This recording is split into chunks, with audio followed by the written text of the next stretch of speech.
free for. And brother Priest, Honorable YouTube. Chris. Honorable He was Chris. Honorable Chris That's a Taylor. simple Honorable password. Priest. Oh, that's the YouTube, Yes. and it's honorable spelled all the way out. Yeah. H-O-N. Like K-H-A-I. Yes. let me get it for you so you can type it. Okay. It's right Honorable Chris Taylor. Gotcha. Sister, can you put that thing there so we can get the two of us on? Sure, no problem. Put it over here. Then further back. Take this over here.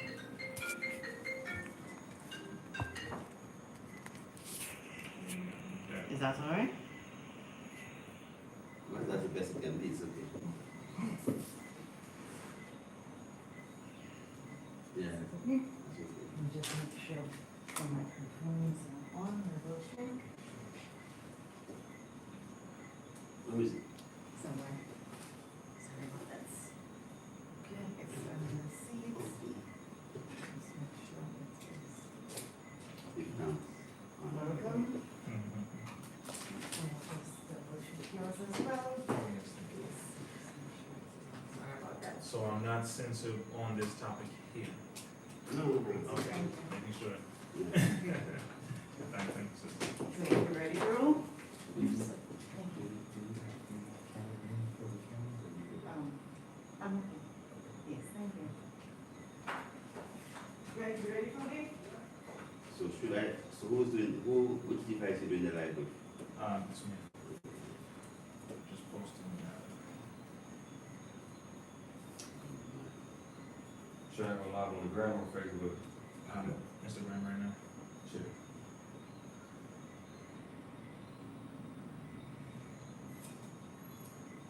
Live on Facebook.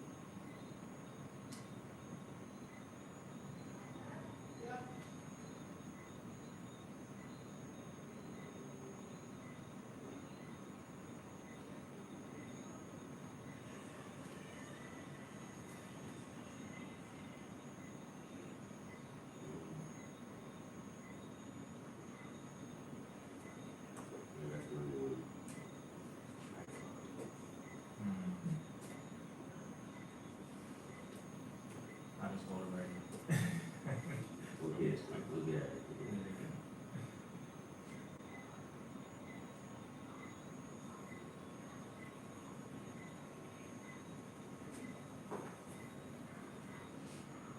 How many minutes would you say we have? 30 seconds? Or, Hmm? yeah, we have about 30 seconds to do stuff. So we start there, okay. You, when I get on that screen, Yeah. after this ad, we started. Say about 20 seconds. Yeah.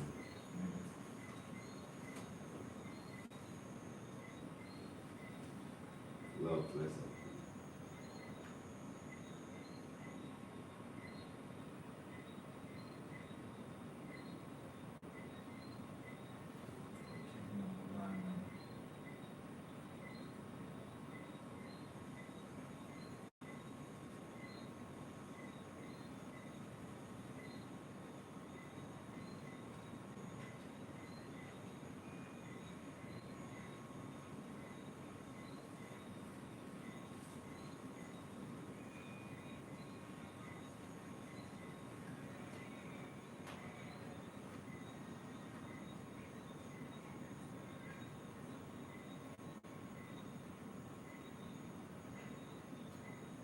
Yes, we do give thanks for life and Almighty life given. We give thanks for all good things around us as them from Zion above. So we praise for our authority, divine love, to give thanks definitely for this opportunity to be live with you. You know, it's Tuesday evening and we're live on current television service, and definitely, you know, Sunday was what we refer to as Father's Day, the day where we actually celebrated ourselves as man. Definitely we give thanks for the divine opportunity to be alive. You know, first and foremost, we do give thanks for life and the mighty life giver. Also being thankful for the opportunity to be, you know, sharing space with people of like mind and people of high levels of intelligence, because you have known that recently we were doing what we call the Rising of the Gods Retreat, as our time has actually elapsed and we have been up in the mountain, and definitely we have been having a wonderful time with our visitors who have actually come with us. And this evening we won't have a lot of time to actually go into a long interlude, a long introduction. We are going to be speaking with one of our facilitators, one of our key facilitator of the Rising of the Gods retreat up in Mount Kailash Rejuvenation Center, right here in St. Lucia. And I know that the people of St. Lucia have actually had a brief experience with our beloved brother, because we did go into certain of the communities and just walked through and met the people that he would call his people. This would be the people that, in the society that you would more times refer to as the ghetto people.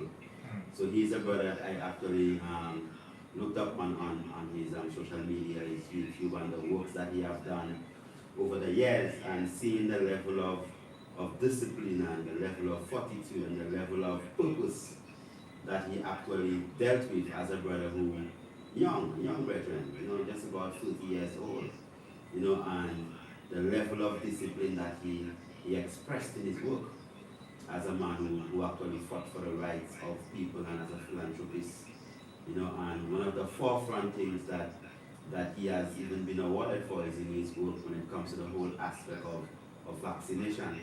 And even being in the time that we are in right now, understanding that even we in St. Lucia, we were able to have an open discussion on why is it that one should or one actually should not take the vaccine, and on understanding it is every individual's personal choice. But as they have told us over the year and about a half or so, going almost like a year and 3/4 right now, that let us follow the science. They always say follow the science. So we took a time out and we have gone into the sciences. We've spoken about the RNA, different types of virus. We've spoken about vaccine. We've spoken about immunization. We've spoken about a wide range of issues when it comes to the whole range of COVID, and we also have given you solutions, simple things that you could actually do to actually safeguard yourself.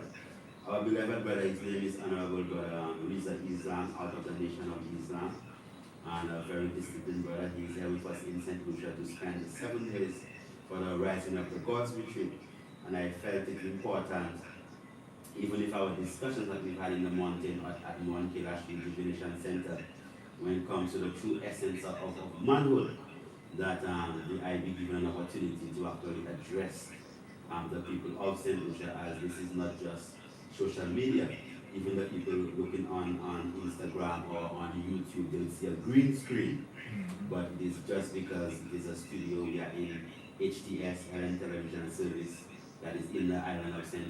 Lucia, and we are actually speaking directly to the population of St. Lucia, right? So you are actually addressing your brothers and sisters, as you call them, in St. Lucia. Welcome, Honorable. Give thanks. Brother, give thanks, brother. Truly honored, truly appreciate, and I'm humbled by the invitation to the island. When you reached out and your team reached out and said, brother, we would love to have you as our brother, not only for the information and knowledge, but to bridge, that connection of unity between, Muslims, Rastafari, brothers in the Caribbean, Black Americans. We have to come together. There is no time but now. It has to be done now. So I was just honored, brother, to come and to just feel the spirit of my people here, and because we have that position now where unity is the only solution left. We've done everything else. We argued all day long. We pointed all the problems. We pointed all the different divisive issues. We've allowed an outside force to come in and conquer us and to put us against one another.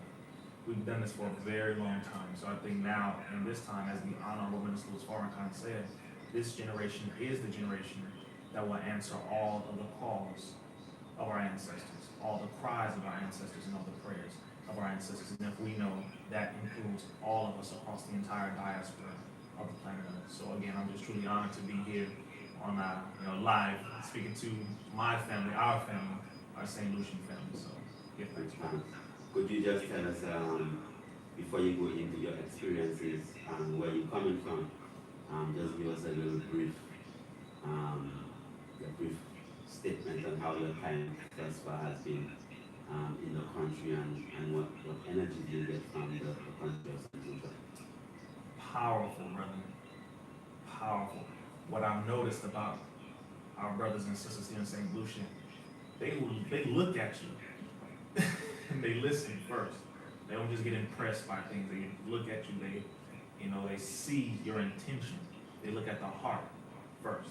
And I'm seeing that. They're not just impressed. Oh, he's tall. Oh, he wears a suit. Oh, he's famous. No. What are you really here for? That tells me that we have a deep connection with being betrayed, trusting the wrong people. And that's the energy I've gotten, is they were really looking to see, are you truly here for a pure purpose? Are you really here to help us? Are you here to benefit from us or take from us? Are you here to add to us, to build the community, or take from the community? And just go back and say, oh yeah, I was there, and not come back and help to reconstruct or add value. That is something that I truly admire, because that's what we have to do with everyone else. Make sure that everyone's intentions are pure. So I have so much respect for our brothers and sisters here, that deep energy. That's what I felt in particularly was, they just want to know, are you really about what you say you're about? And I respect that. Thanks for that, man. And definitely knowing that you are coming out of the United States of America, Yes. can you just give us like a little brief, journey through your upbringing and what actually led you to the point whereby, you have millions of people that follow you, that listen to your words, and I'm talking about people from every strata of society. What conditions did you actually go through as a young man that actually was able to build you up into this extraordinary human being that you become? Thanks for the beautiful question. Well, I'll say the first thing, where I was born and raised is an area called Compton, California, right outside of Los Angeles. That's where the Crips originated from. So a lot of people hear about Bloods and Crips, but I was actually born and raised in the city where the Crips started.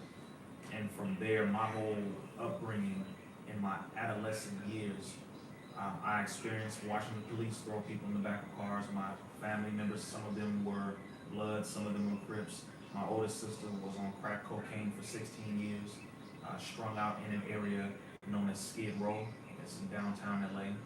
My oldest brother was murdered over a drug deal. My third oldest brother was locked in prison. My second oldest brother was locked in jail. My stepfather was taken from the family, locked in jail. This was how my upbringing was. And I was born in the Nation of Islam. So when I was younger, I was learning how to pray and doing all these different things. So I had a level of principle.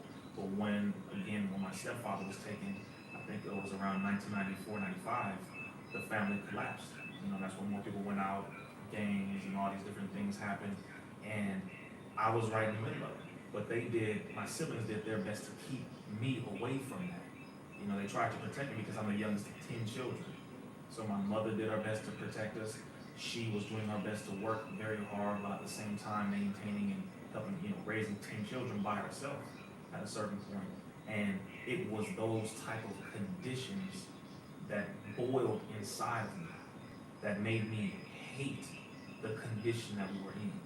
I truly disliked it, brother, so deeply. I never agreed with it. I didn't understand it. I didn't know why we had to go through what the hell we were going through. It didn't make any sense to me. And I didn't see enough people helping to change it. And so it wasn't until I was about maybe 9 or 10 that I was brought to a after-school program for my homework, and they were tutoring me on math and English. And at that program, it was one day where they asked me if I could volunteer to help tutor a 6-year-old little girl on her reading on the phonics program. And I said, okay, fine, sure, I'll do that. I was used to being like, I was bad. All right, I don't know, your brother was bad, man. I was a little, I was one of those little ones like, what the hell you doing, man? I was getting in trouble and all that kind of stuff. I was one of those little bad children, you could say, or misguided children. So I had never been used to helping anybody. So when they asked me, can you help this little girl? I said, all right, fine, sure. And after that day, this little girl, 6 years old, looked at me, I was 9. she looked me in my eyes at the end of the day and she said, "Thank you, you really helped me." And there was a feeling that turned inside of my spirit, man. And I had never been acknowledged for doing something right. You know, I didn't think I could really create a change in anybody. I mean, growing up, how I grew up, and it made me thirsty to help my people. It sparked something in me. From that moment on, I wanted to help to relieve and alleviate and rectify the conditions of our people, whatever that condition would be, whether if it was drug abuse, whether if it was trauma, whether if it was illiteracy, whatever it is. I said our people are suffering in all these areas, so I want to help our people in all these areas. So it started there, brother, and over the years it grew from me doing work in the community, and I started to put online the work that I was doing in the community, and I still do that. So it just grew organically over time, and now artists and celebrities reach out, and you know, different brothers from different spiritual aspects of our people. And this is, I mean, I love nothing more, but I was able to finally discover my purpose. God blessed me with that. Allah blessed me with that. The Most High blessed me with that. Give thanks. Right now in St. Lucia, I mean, definitely the whole aspect of what you call gun violence. You know, 160,000 people would more be like the population of probably a little community in America that is the population of St. Lucia. We have 160 something thousand people as of our population. Now, if you really check our reality, if it is that if we have a death every other day or a murder once a week, you know that is a lot. Yes. Based upon our population. And right now, even within our communities, you know, there have been, even in the rural communities, especially as the amount of violence in the city have actually declined. There have been a lot more gun violence, murder, young people, youth. You know, what is it that you would think that having that experience in the gun warfare, I mean, as well the real gun culture, the Crips and the Bloods and the Crips, and you have people like you in St. Lucia that used to believe like they were Bloods and Crips.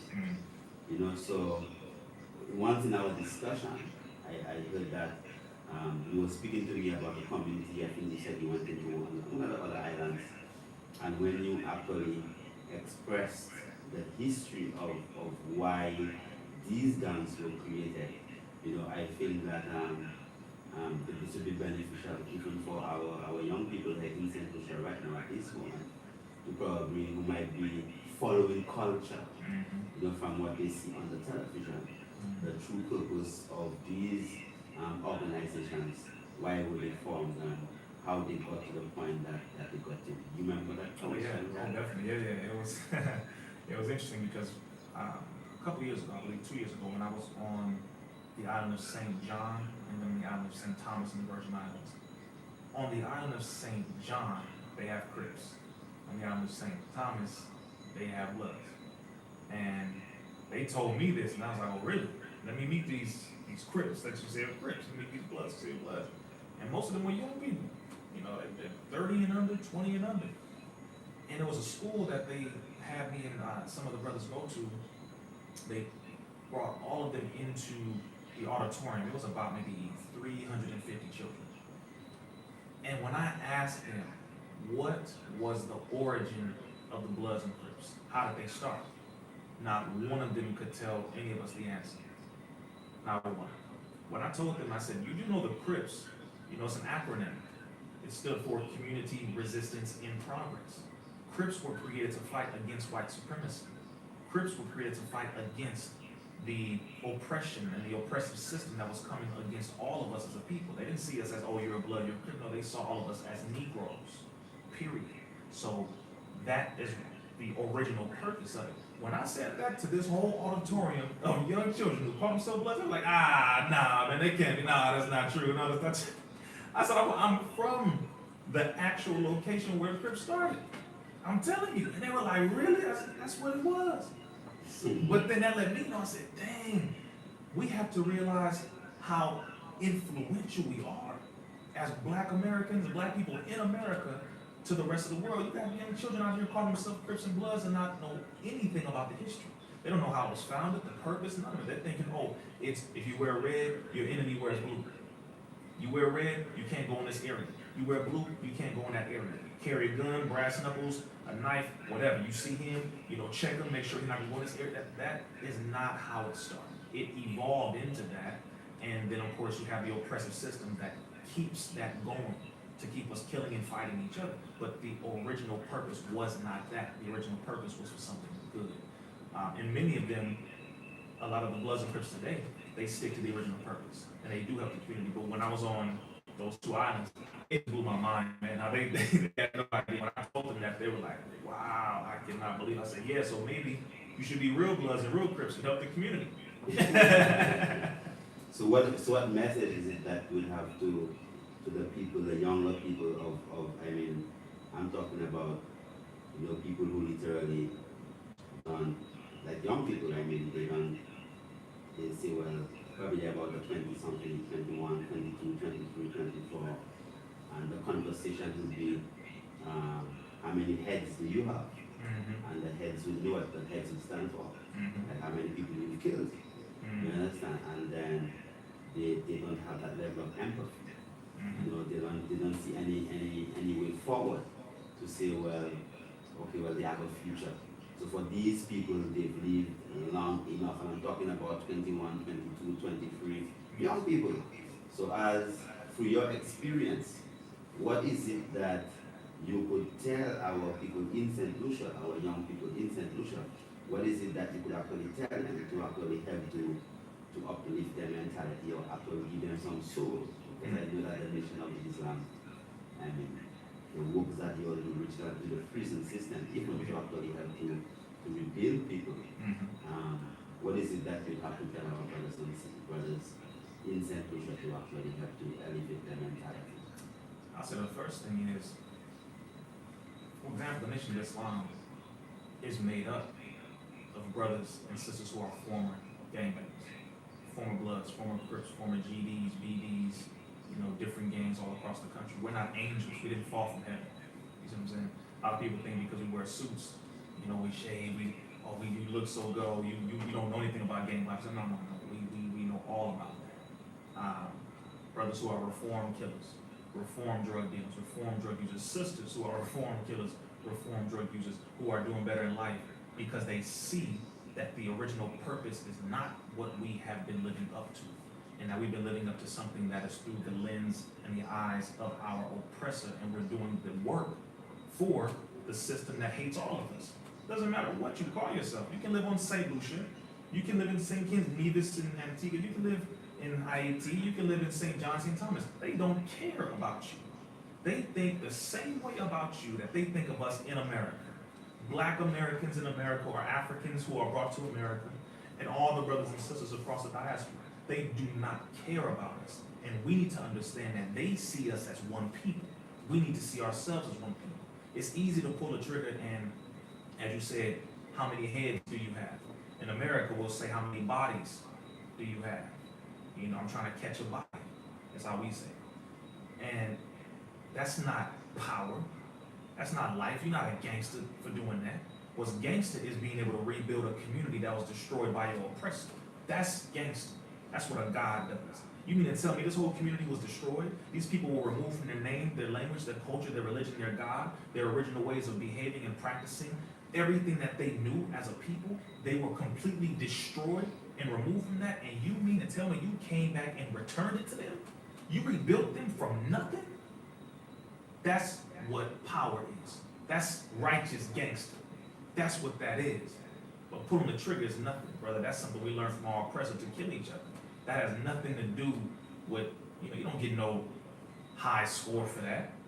If you want to catch a head, well, catch it in self-defense against your oppressor, if that's how you want to catch one. But that is the proper way. That's righteous, when it's in self-defense. We believe in self-defense. Now, I know y'all like, he's Muslim, no, we real people, and we believe in self-defense. That's proper, but again, specifically when it's against our oppressor, because when I see my brother, I'm not going to simply want to attack my brother because I was taught to. That's not the original mentality. When you see another black man, you're not supposed to see your enemy. It's easy to kill, like in America, it's easy for us to kill another black man if we call him a nigger. That's easy. But it's hard for you to say, man, I'm about to go kill my brother. It's very difficult. Language carries that energy. It's hard for you to say, that's my brethren. I'm gonna kill my brethren. That doesn't even sound right. The energy is different. So young brothers and young sisters, find your purpose, man. Stand up and build the community, because that's all the world is looking for. They respect us when we respect ourselves. And that's real, brother. Whether if you are in America or on the continent, on any of the islands, they do not respect us when they see us killing each other. All they say when they see us kill each other is, that's my nigga. Look at my good niggas. Still killing each other. Yeah. Over color, over area, district. Yeah. Keep killing. Think you're doing something. No. When we unite, then they become afraid. So what should that tell you? Come together and really make them afraid and really exercise your power as young brothers, young sisters out here. That's what living and truly being a true righteous gangster means. You know, and I say that from America all the way to over here, that's what it really means. So what is it then that you would say for our elders, meaning that most of the people who administrate the economy and the people of the country, we're speaking of our political leaders, our public servants, what responsibility, what words of encouragement, what are you going to speak to probably the Minister of Education there, and the Minister of Health, and the Minister of Infrastructure? What is it that you see that strata of society? What is it what kind of mental state that you think that our leaders and our politicians supposed to? Right now we are in political season. Oh yeah. Election is like around the corner. Yes, sir. So when you say that, I mean it's like walking on eggshells.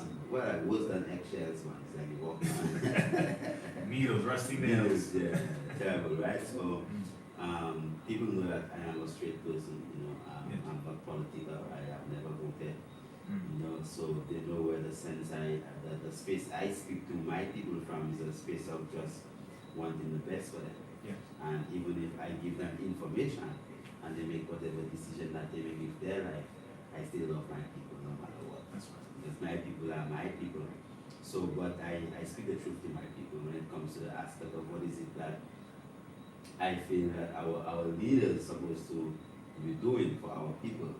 And I would like to give you an opportunity to actually speak to my people and even my leaders as it is in the political arena right now, as things are very tense.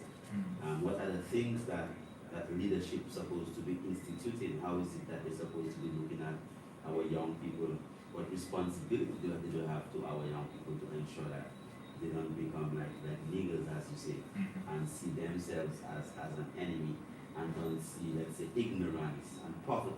Yeah. No, poverty is an enemy. Yes. You know, so that same tenacity that you have, you know, if you use it against poverty and against ignorance, probably, you know, we have a different society. What is it that you have to tell to our leaders? Leadership. The Honorable Marcus Messiah Garvey said, any leadership that teaches you to depend upon another race is a leadership that will enslave you. The most honorable Elijah Muhammad has said that sellouts should not be accepted within our community. The Honorable Minister Louis Farrakhan said leadership has to maintain itself by having two primary principles. Number one, love. Number two, humility. In America, we are very, very used to our people being sold out by politicians. Not all of them, but a large percentage of them. For money, a higher position next to their oppressor, promises, you name it. There are some good politicians, there are some good individuals in leadership, but what has to be understood is that if you do not properly represent the people, if you do not properly feed the people what they need, if you do not properly give them equity and justness and fairness, then you must understand that there is a principle of fair dealing. The people will or should check and correct those who have been entrusted of governing us and leading us. The people must know that we hold the power under God's authority. We hold that. And anyone who steps into a position of leadership, whether if it's political, educational, agricultural, whatever that is, they have to know in their mind that if I do not do things properly, I'll have to deal with my people. And my people will deal with me. You know, if they understand that, then they'll walk more correctly. They'll step correctly. They'll move correctly. They won't move thinking, oh yeah, whatever, my people aren't intelligent, they're not smart, oh, some dumb people, I'll do whatever I want. No, you can't do whatever you want. No, you can't. Just because your oppressor makes you think that you can, by misleading your people, misguiding them, selling them out, does not mean that your people won't get at you. And I'm not saying physically at the first point, but I'm saying the people have to understand that we are the ones whom you have promised to serve. It's us. It's the young brothers, it's the little girls, it's the young boys, it's the elders, it's the children.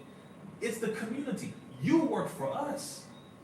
They have to understand that and have the fear of God placed in them so that they know I have to represent them properly. I have to. I can't serve my oppressor and my people. No man can serve two masters. He will love one and hate the other.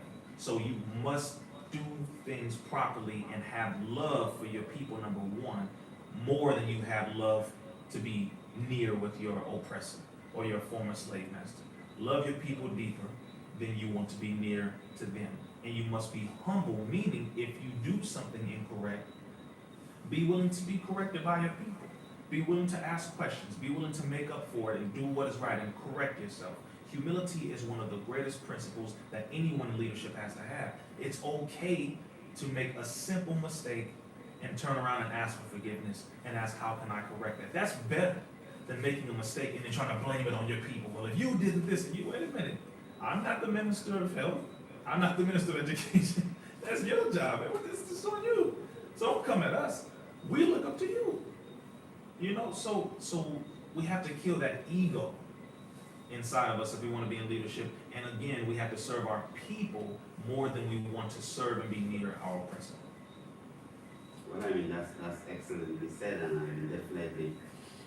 Well, I mean, it's something that we would say from just utilize your intellectual capacity and try to develop ways and means to actually uplift our people. Because at the end of the day, you in the island now for probably from Friday, Saturday, Sunday, Monday, Tuesday. Mm-hmm. Wow, it's about 5 days already. Yeah. Right, and you've seen the abundance. Yes. Right, I'm sure that you could actually probably should mute your mic when I'm speaking because Yes. they say echoes. There we So go. I mute mine when you speaking. Yeah. Probably what we should do, and you've been in the island, you see abundance, right? Mhm. And then yet still, what our leaders would say is that there are no resources in the country, Really? right? And I saw you had your first papaya, Yeah. a natural fresh papaya from the tree, and you had your first soursop. Yeah. Fresh. Yeah. Fresh. Yeah. Yeah, First and time. then you had guava, Yeah. fresh, Yes. and then you see the fresh water, Yes. So what do you think? Are these things the resources? I mean, people don't read the mind. It's not a lack of resources, brother. It's a lack of organization on the part of those who lack accountability. So it's lacking organization and the lack of will. You just choose not to, is what I see. I've only been here for a few days. It's my first time being on the island, and I see so much abundance. I'm just trying to figure out why aren't more people doing this, taking advantage. I mean, am I crazy? I mean, talk to me. Like, what's going on here? But I see coconut here, mango trees here, fresh water that's being collected in the most simple system. 800-gallon tanks. I mean, solar powered panels, having energy to power, 6 buildings. It's so simple to me. And this is natural. It would be different if it was something that you need to go get it from someone else. No, it's provided for by the Most High, by Allah, God, Jah. It's there. So if it's not happening in multiple areas on the island, my question is, who is benefiting from the people of St. Lucia being in poverty? Who's benefiting from the people not being able to be more self-sustained? not being able to have fresh fruits and vegetables in an organized manner being poured here, poured there. Why is it not being encouraged and supported and sponsored and pushed? More. Because sometimes it's just a lack of communication. Sometimes people just don't know, or they're not being encouraged more. But I'm really like, it's paradise, brother. Because we don't have it in America the way it is here. Really. So, I don't want to step on any toes, and I don't mean to be disrespectful. It's just my observation. It's my observation. Yes. I'm going to speak now, so I'm going to Got you. Yeah, well, we're just trying to cater for our people in under the rest of the world, because they were complaining, the people on Instagram were complaining of an echo, so so if you hear me speaking to my beloved brother and saying about what it's about, because we are doing this program on multi levels, and we just want our people from all over to actually, get the message, get the point. So even if we're speaking here in St. Lucia, right, you can't take it personal, because you should take it personal, because the first step towards rehabilitation is acknowledgement of your present state. And it is evil, really. It is not just that who's benefited, it's evil. Yes. To see that they say, well, in the abundance of water, the fool is actually thirsty. And I'm talking about evil, and rain would be falling, and after the rain falls, then the main water supply cuts off from the water sewage authority, and then people say, well, you have no water, rain just fell, and because no one collected or harvested the water. Wow. Right, so why is it then that people have to be socialized and then educated in a way whereby they have to depend on someone for food, clothing, and shelter, whereby they have to depend upon probably a tourist coming in, when the abundance we have, for instance, we could just say, well, we'll be the soursop central of the Caribbean, okay? And then just ship fresh soursop, move soursop juice, dehydrated soursop chips. Soursop is soursop that, the leaves for medicine, the bark for medicine, it destroys cancer cells, it's a powerful sedative, it's potent, it's rich in sulfur, grown on a volcanic soil. That alone is like a multi-million-dollar industry. So why is it then that we don't just think that we please scale, not the government of St. Lucia, was able to work with another brother and really created excitement about St. Lucian CMOS. Right now we are doing the same about St. Lucian cocoa, right? And we're doing the same about St. Lucian coal pots. We're doing the same about, so there are plenty of different avenues whereby people can be empowered. And it's not like I'm going to roll off every cocoa stick. I'm going to give somebody a job. I'm going to say, well, I need 1,000 cocoa sticks every month. Right, so if they sell one for $8, so that means that they are guaranteed $8,000 every month. That's empowerment, right? And when it is that you don't think about people empowerment and that level of selfishness and that level of evil. And remember, we're not talking about an individual evil. We're talking about systematic evil. Yes. Whereby that overall love for the people is not there. And this will take us to the other point of our discussion. I don't think that we would have time for calls. We only have about 15 minutes remaining. I don't think it's every time that we have to. Probably to the end of the program, we could see whether we could take a couple of calls. But it's all right. You could put up the number on the screen, so at least if someone wants to make a call or a positive comment, that they could actually give us a call, or whatever it is. If you have a question, you could actually call us, whatever it is. But at the end, and don't WhatsApp, no WhatsApp. At the end of the day, when it comes to night, we understand that the majority of the food is coming from the oppressor. Now look at me, I'm Chris Kalash, right? So COVID-19 came about, coronavirus came about. Like when I looked at the sciences, I said, wow, this thing there is very bad, man. It's a bad virus, man. Oh, if China is thing and that is so bad in China, let me prepare myself. So before the country locked down, I had already locked down about 2 to 3 weeks before the country locked down. I closed down my restaurant, closed down the mountain, safeguarded my family, bought stuff wholesale, bought extra, whatever I needed, right? And while I examined and I followed the science, because I understood what is what is a chain reaction, what is exponential growth. When I did not see what I expected to see as a scientist, then I began to really follow the science. Okay, so from the inception of the coronavirus, we've been giving people. I was censored on one of my videos on YouTube was actually taken down just because I came live on not this television station but another television station which I haven't tried. I did another program with, and I got some anamu, what they call gully root, and some neem and some sour salt and some herbs. Dangerous thing, right? And a big pot of hot boiling water with the herbs inside unnatural, and I cover my head with a towel and did a hot nasal steam. Come on. That was like from January or so last year, when the corona thing just hit. You know, that was taken on. You know, so we told our ministers and our people and our entrepreneurs, why is it that we don't invest finance in creating a remedy from the things that we have? Because as I'm saying, our food comes from America, from our oppressors. When I say America, we don't export food to us. Right, Not our black brothers and sisters. No.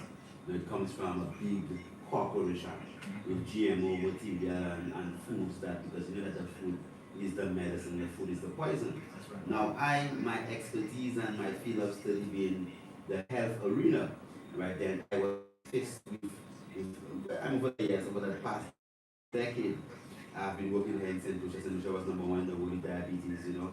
We actually had programs to actually bring that down. Right now, St. Lucia is in the top 20s in the world with diabetes. Wow. So when it comes to drugs and pharmaceutical things, we don't come on our programs and bash and punch down and knock out drugs. All we do is just give out the information. So if the coronavirus, we've been giving people information and knowing that your work in America is a work that primarily deals with giving information, not specifically about the coronavirus, but about vaccination, as you have been on that platform, in educating people about vaccine and even driving here. You know, we spoke about, you mentioned to me that about 2 hours ago there was a statement that was said on the Congress floor, was in the White House. I don't remember exactly where, but please give us an update on what the situation is like when it comes to what we felt was conspiracy theory last year, December, and what is our present reality here internationally, and as this will also affect us nationally in St. Lucia. Yes. The first thing we all have to understand is, number one, we're not crazy. Understand. Did you unmute? Oh, there we go. Thank you. The first thing we have to understand is we're not crazy. None of us are crazy. They made us believe that we were completely crazy, that all of this was just a mutation of nature, you know, a circumstance of nature, you know, goes from bat to a human, when that's a whole other level of science. From animal to human transmission, that's a whole other level of science. But it goes from a bat to a human being, and the human being transferred from that person to this person. It leaks in a lab over in China, then it goes from China to America, when the reality is this was a joint circumstance between laboratories in America and Wuhan, China. It is something that when you say circumstance, break that down for all people. You said joint circumstance. Joint circumstance, meaning they both knew, they both were aware this was not a surprise to either one of them. They had it in laboratories here in America, at least two. They had it, meaning the COVID, SARS-CoV-2 in particular, or the COVID-19. They had this in Wuhan, China as well. America was funding that laboratory. So one, America financially is connected to that circumstance. That's the first point of accountability. Number two, when the virus hit or was released, this is what people have to really understand. America made it seem, or when I say America, the government federally made it seem as though, oh, this is just something that just popped up. We didn't know about it. Oh, wow, what happened? We need to just get masks, get ready for vaccines. We have to take these shots. Oh, all of this was scripted. This is something that I knew about a couple years ago, because they talked about it, one, in Event 201 with Bill Gates in October of 2019. They talked about it in something called the National Security Study Memorandum 200 under Dr. Henry Kissinger, who was the 32nd Secretary of State under President Richard Nixon and Gerald Ford, by which he stated, quote, "Depopulation should be the highest priority of U.S. foreign policy towards the third world," end quote. They started a long time ago with plans to get rid of the populations of the people, billions, specifically 3 to 4 billion. And one of the ways to get rid of the people is by way of a viral outbreak. They talked about this multiple times. They have literally told the people about something called Healthy People 2020. So what was that? So you're talking about actual documents from where? 100%. All documentation. I'm literally giving you the exact citation, all the actual titles. Healthy People 2020, that's CDC. If you look up Healthy People 2020, What is CDC? What is the Center for Disease Control, and then they added later on prevention. So the Center for Disease Control in America, which is there to prevent the spread of disease, has come up with different sciences to help to alleviate, is what they say. So you saying that as of now, Oh yes. I think that they call it gain of function research. Mm-hmm. That this was a collaborative effort between a laboratory in China And America. Emails from Dr. Fauci have been released as a request from a Freedom of Information Act request. And in his email correspondences, a number of startling things came up. One, he knew about the outbreak beforehand. Two, he knew that it was man-made, manipulated. I'll say it. So you're talking about Dr. Fauci, Dr. Dr. Fauci, yes. Oh yes. And he knew, and he just brushed it off. He said in his emails, in his words, he said, well, the masks are not necessarily effective. This is in his words. But that's conspiracy theories you're talking about. Oh no, that's conspiracy fact. That's conspiracy documentation. Because these are his emails directly. These were what was requested and pulled out. Now the whole world is looking, so as a result of what was in his emails, plenty of things that go against what he was telling the people. He was telling the public things that were the total opposite. But in his own personal correspondences with the individuals of government, with the individuals over the different health organizations, he knew all of these things. So as a result, now over in Congress, in the GOP, 2 days ago, 48 hours ago, they came out and they made the statement that, one, What is the GOP? the GOP is dealing with the part of the government, in particular dealing with Congress, two parts of Congress. And this one was mostly Republican. But they came out and admitted a number of things. One, they activated something called the Fire Fauci Act. So now Congress is going after firing him directly. They brought his salary down to zero. So officially he's not making any money. So his salary is already zero? Is at zero as of now. As of now. As of now. It's the last that they reported. Number three. So when is the Congress talking about the government of America? Yes, the House of Representatives and the Senate. Okay. So over 500 members collectively, they're the ones who come out with the laws, they write the policies that affect all human beings in America, and he is the one who was trusted with the health.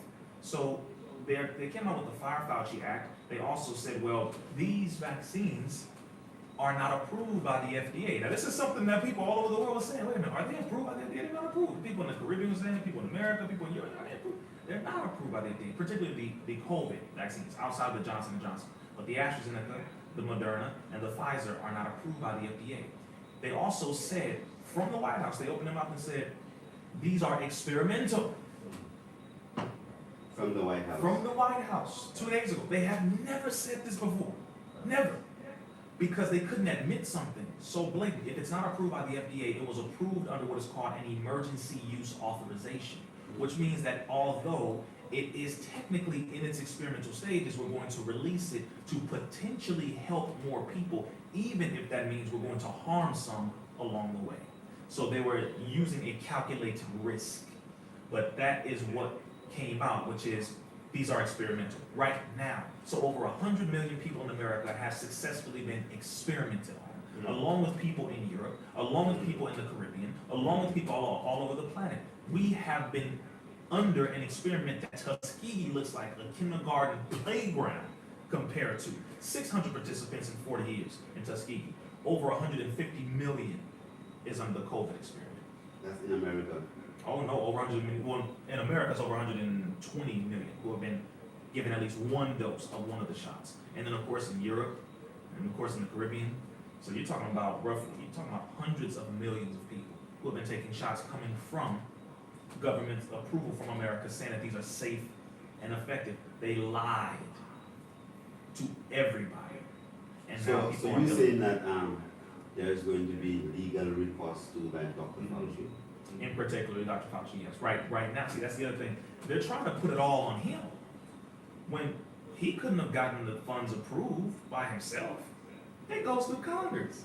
Then you had Trump with Operation Warp Speed, Health and Human Services, the National Institute of Health.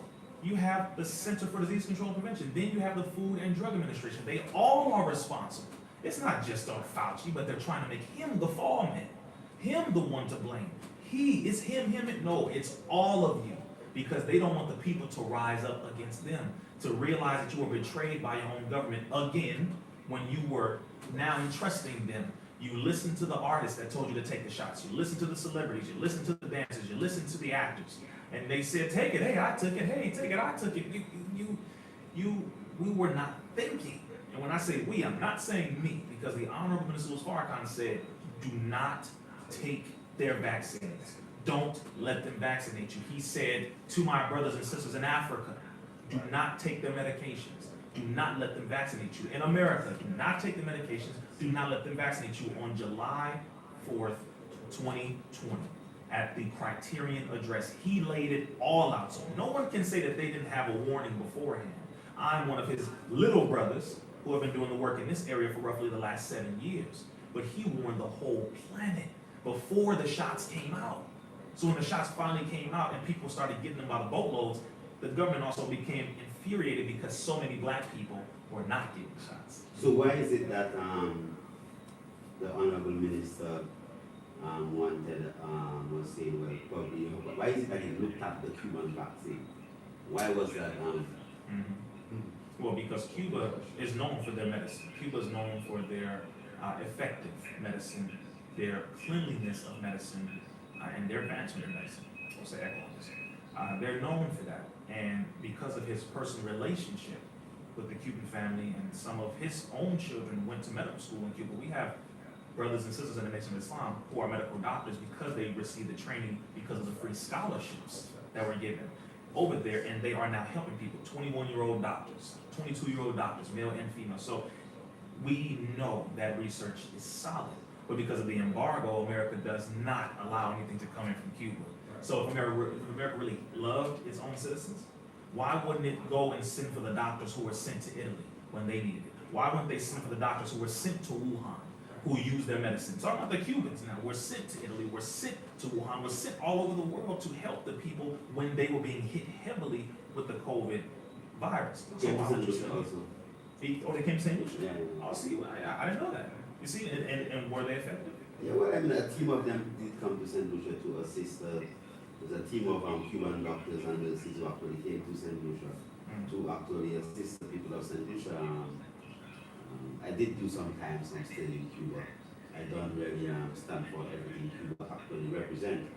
And as a Rastafari, still I am definitely, when people say, Chris, like what you think about the vaccine, I tell them what Rastafari have over the years been victimized just because they refuse vaccination. I'm talking about from all type of vaccines. So I don't really see like the COVID-19 vaccine as something that is different from any other vaccine. Yes, the technology is different, and it's something that we have gone through with our people. But when it comes to vaccination in general, that's why we had a meeting with the Chief Medical Officer here in St. Lucia, stating our position, and I mean, definitely, whoever feels like they want to take the vaccine, even now after you've said everything that you said, that is still their choice. It's their choice. Because everyone is actually free to do exactly what they want to do. It's the choice. But when it comes to the fact that they say, well, follow the science, it's just that, it's just, okay, it's the same way they say, well, I went to medical school and I learned that over 90% of people of African descent are lactose intolerant. Okay, so that's science. Okay, and then you go to a gynecologist and they tell the mother of a black child, a black mother, a black father, to give their children milk, house milk. But you learn at school that they are lactose intolerant. So for years, it's not only in these small things, but for years, I mean, people's practice what they never actually learned. You know, so as I said previously, when I learned of the outbreak, and because I had that understanding of what a virus is and what it is for what does exponential growth means. This means 1 is 2, you know, and 2 ones, you have not 2, then you have 2 and 3, and then you have 6, you have 8, you go up, and then it's like if you have 8, then it's all 16, and you have 32, and then you have 64, and then you have, and it grows, and each of these people, they have people around them. Yes, caller, that'll be our only call. Yes, caller, bless. Blessed? Yes, blessed, go ahead.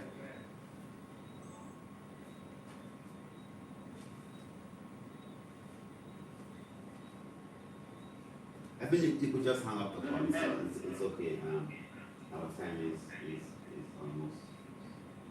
almost there. You could just put down the points already. I wanted to respond to that, follow the science. Yeah, go ahead. I'm closing. Yeah. Can take my mic a bit. In America, when people say follow the science, that's a cop-out for them because they don't know the science. How can you tell me to follow something that you have no long-term studies for? How can you tell me to follow something that you have no full documentation on? How can you tell me to follow something when there is no evidence to determine how effective it is or isn't? How many people are going through this or that, all of the adverse reactions? You don't know because there has not been a long enough period of time to determine. Actual science takes time. It takes growth. It takes progression. There has been virtually no time. So when you say follow the science, that's you trying to convince me not to go and research. You telling me that you actually don't know the answer and that I shouldn't question. You telling me to just do whatever the hell you say. We're not like that anymore. The people are not going to take that anymore, and we didn't take that, which is why they did a poll, and they determined that over 1 billion people have openly said that they are not going to take the corona shot. And in America, the House of Representatives and the Senate put myself, your brother Riza Islam, on a list of 12 people, and they called us the disinformation dozen, saying that we had nearly 75% of the influence over the entire internet when it comes to misinformation about vaccines, because we were encouraging people not to take these shots because they are experimental. So it turns out everything we were saying was correct. So have they apologized? Not yet, but I think they will. I think they may. But even if they don't apologize, the people are demanding that they do. They've already been coming out videos like, wait a minute, wait. Riza Islam and all the rest of these people, on the list of 12, they destroyed our everything, removed all of our platforms. So, you know, it's that time either way. God is present. Yeah, well, strategically, you see your platforms have been released and all these things there, so you can see that your platforms have been freed up, and right now you have access to some of your platforms back. So there's a level of acknowledgement. Definitely, our time is up, and I know that time has actually flown by very quickly. I'd like to just to give you probably about 40 seconds just to give our people some words of inspiration, especially our young brothers and sisters who are in that state of violence, gun violence specifically against Bishop. I'll say, I love our people, no matter where we are on this planet. The planet being 196,940,000 square miles, the land being 57,255,000 square miles, the water being 139,685,000 square miles. This is our real estate of the original people. This is our planet. It belongs to us, and we must take care of it. We must take ownership of it. We can't do that if we spill the blood of each other. We can't do that if we are mistreating our women, abusing the children, harming each other as brothers. We can't look at each other through the lens of our oppressor anymore. We have to look at each other through the lens of brotherhood, sisterhood, spirituality, and a complete nationhood understanding that is really our time as a people to rise. It's happening all over the planet. We must embrace it. Division is dead. Unity is alive. It is our time. So I'm truly, again, appreciative to be on 27 miles by 14 miles of St. Lucia, or Island of the West. And God willing, I'll come back very soon, and I want to hit all the islands to let our people know that it's time for us to unite. So why do the celebrities in America, I'm talking about that because when I look at your works, you work with T.I. and what's the brother he was on the show with your book that made a 2-page review, what's his name? Oh, Nick Cannon. And I've seen you with people like Jay-Z and you do work with these celebrities. Yes. What do they see that they want to support, or do you think that these people are doing enough? Well, the first thing is because of all of the work and the tireless work of over 60 years of sacrifice of the Honorable Minister Louis Farrakhan, number one. He has built up that reputation, so any of his little brothers, students, people who are in the Nation of Islam are inheriting that trust, but it's up to us to maintain that trust. And they, from their own words, have noticed, and they said that you have a very good way of maintaining that legacy, that truth. You really stand on this. You really believe this. And we see that because we see that spirit in Minister Farrakhan. We see that in you and many of you brothers and sisters. And so they trust me. As a younger brother, you know, as a younger brother. I would not just build I must say that many people that are of the same faith as you could have gained that trust, but they did not. I would also say because of your works. You know, and this is why you are here, is because of your works, you know? Yes, Because we saw that, we saw your works, we saw what you've been doing in the communities, you know, I see you giving food. Yes. You know, I saw you bringing water Yes. during the COVID, you know, I see you going into the ghettos, into the dark places. Yes. You know, I see you walking through and you doing the work, you know, so as a man to a man, you know, I just want to just congratulate you. You know, just for being disciplined, just for being focused, just for being principled, you know, and just to continue on your path. You know, I'm Rastafari. You are the Nation of Islam. But it's that diversity that makes us strong. Yes. You know, it is not for me to want to see you for turban and you want to see me looking like you, but to be able to appreciate love, the goodness and the greatness and the discipline. You know, so I pray that even our brothers and sisters in St. Lucia who have actually had an opportunity to see you on their screen. I heard the phones were ringing, but we didn't have time to take these calls, right? So I pray that that was beneficial for them and it will help to influence them to become better human beings. Give thanks again for coming to St. Lucia. Lord, bless them. Give thanks for that.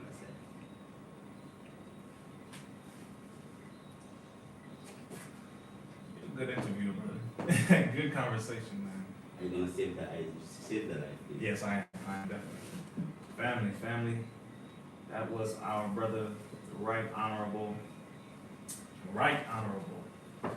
Priest Kailash. One of the greatest brothers I've ever met in my life, man. I can honestly say that. He's doing a lot of beautiful work here on the island of St. Lucia, and the influence is impacting the world. So it's a lot more work that we'll be doing together. So I hope everyone enjoyed the show. I hope you learned something. I hope you understood